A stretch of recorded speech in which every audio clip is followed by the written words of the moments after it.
tranquilizaba y al rato otra vez se activaba y empezaba nuevamente a mentar madres. Y al rato se cansaba y me decía, oye, ¿no tienes por ahí un dulce o algo que me regales? Pues no, no tengo nada. Bueno, si puedes conseguir, ¿qué quieres? Pues si puedes conseguirme algo. Entonces empezó a ver, de esa manera empezamos a establecer una relación que permitía de pronto empezar a hablar. Así fue, esto que les conté al inicio, digamos rápidamente, costó mucho trabajo, toda la construcción del caso, porque nadie sabía a ciencia cierta qué era lo que había pasado y por qué Carlos iba en el autobús con esta mujer. Sino esto es algo que, insisto, yo ya de una manera muy rápida, ahorita se los conté, pero que me llevó mucho trabajo lograr extraerlo de voz de Carlos, no de los espíritus, porque nadie sabía claramente qué es lo que estaba pasando con el paciente, ¿no? Él me habló, me contó toda su relación con Esperanza, como desde que era muy joven, que era adolescente, él estaba enamorado de Esperanza, Esperanza de él, y que Esperanza había optado por irse con el primo, porque el primo le había ofrecido una mejor vida, ¿no? El primo de una posición económica bastante importante. Entonces Esperanza se decide ir por él y eso a Carlos le dolía mucho. Carlos habla de su relación, de su vida sexual activa que inicia con Esperanza. Carlos empieza eso de un punto muy importante para él, porque Carlos no había tenido una relación sexual hasta que conoce a Esperanza, ya siendo un hombre de casi 22 años, me parece. Entonces había algunos puntos muy importantes en Carlos que él relacionaba con su relación, que él establecía con su relación con Esperanza. Entonces para mí así fue como empezamos a, digamos, a hablar, a establecer un diálogo al margen de lo que sucedía, porque estaba yo platicando con él y pues aparecía uno de los psiquiatras y el psiquiatra decía, hola don Carlos, ¿cómo se siente? ¿No? De inmediato lo activaba, ¿no?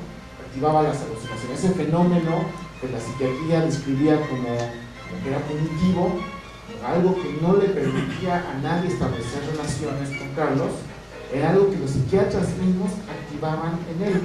A tal grado, fue eso, a tal grado, que uno de los psiquiatras estableció o indicó que con Carlos era reactivo a cualquier forma de atención, a cualquier medicamento. En algún momento dado se le indica que sea sujeto a darle electroshocks, electroterapia, ¿no? Terapia electroconvulsiva. No puedo decir que fue como una condición, pero Carlos así lo estableció, y yo lo digo desde el punto de vista institucional, pero Carlos lo estableció como una condición someterse a la relación, a la terapia electroconvulsiva. Sí, otra persona que a veces me acompañaba, que a veces estaba ahí, y yo estábamos presentes al momento de que le otorgaban de que le dieran los electroshocks, ¿no? Finalmente no hubo mucho que hacer para detener la indicación de la terapia electroconvulsiva, ya que le dieron 7 sesiones de electroshocks. Ustedes saben que los electroshocks tienen que ser en ayunas, tienen que ser uno cada día y por lo menos están indicados, por lo menos en pacientes reactivos al tratamiento, tienen que ser entre 6 y 11 sesiones, por lo menos. Acá se le dieron 7 sesiones de electroshocks.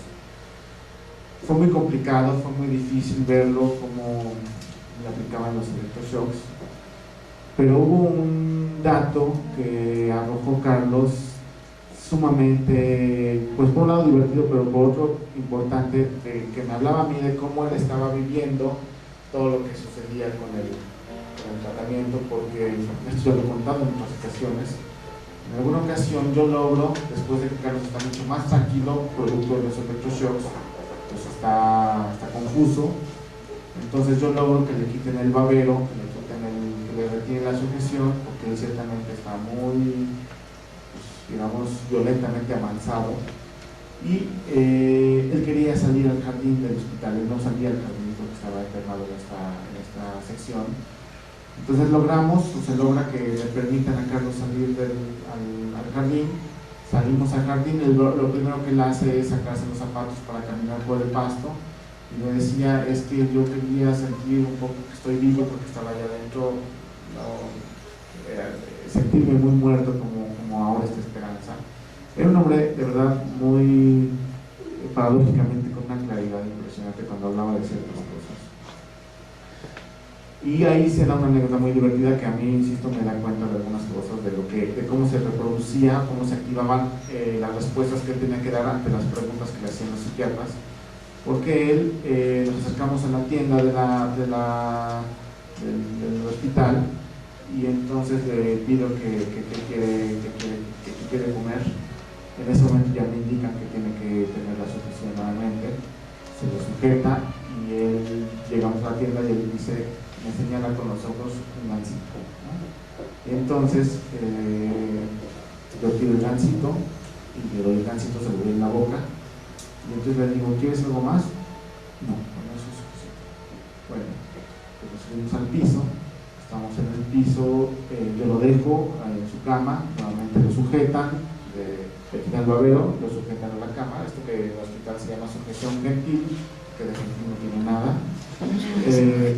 y me voy yo a mi consultorio y como a las 2 horas llega el psiquiatra que estaba a cargo del caso y me dice, oye Jesús, ¿qué pasó con Carlos? Es que está un poco raro. Y yo dije, ¿qué?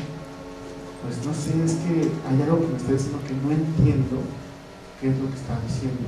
A ver si tú puedes pues, entender por qué está diciendo. Y yo entonces me paré y caminamos hacia donde estaba él y le digo, ¿pero qué te está diciendo? Dices que ya me acerqué y no me mentó la madre. Me dijo, recuérdame. Entonces me dijo eso. Me dijo, sí, pero no sé por qué me está diciendo eso. Carlos se acaba con el gansito, no sé si ustedes todos lo saben, pero la frase del gansito de era esa. Entonces el psiquiatra estaba como muy abocado a tratar de descifrar qué quería decir el recuérdame dentro de toda la composición psíquica de Carlos, ¿no? Se me da mucha risa porque decía, claro, lo que Carlos ahora reproduce, así como dice ahora recuérdame, como otras veces ha sido, chinga tu madre, eso es el producto de lo que Carlos está viviendo y de la vivencia psicótica que Carlos está teniendo. Este paciente había sido un paciente sumamente funcional hasta el momento en que hace este brote, en el momento en que la psicosis literalmente se aparece en él. El diagnóstico de esquizofrenia yo nunca entendí de dónde lo sacaron, nunca pudimos establecer. Sin embargo, le digo que fue un caso muy trabajado por la psiquiatría, por el cuerpo colegiado de psiquiatras del hospital. Los síntomas que Carlos mostraba fundamentalmente eran las alucinaciones auditivas cognitivas, ¿no? El componente de todas las alucinaciones, incluso llegaron a decir que se despersonalizaba por la aparición de todos estos espíritus que se mostraban porque él cambiaba de voz. Carlos Vargas, después de un buen rato, después de una cierta estabilidad que lograba, él decía, es que me costaba mucho trabajo cambiar las voces cuando hablaban los espíritus, ¿no? Había en él un reconocimiento de todo lo que estaba pasando y todo lo que él tenía que hacer, porque evidentemente sí había esta experiencia donde él no soporta la vivencia de estar enterrando a la mujer amada, y eso detona una psicosis en él. Desde mi punto de vista y con todo lo que yo vi y comentado con otros compañeros, nunca pudimos establecer el diagnóstico de esquizofrenia, pero bueno, de alguna manera era lo de menos, ¿no? Porque la idea era esta experiencia psicótica que el paciente, que el sujeto Carlos estaba mostrando frente a todos los que estábamos de alguna forma abordándolo. Carlos me contó a mí prácticamente toda su historia, desde que era niño, cómo conoció Esperanza, cómo se relaciona con él.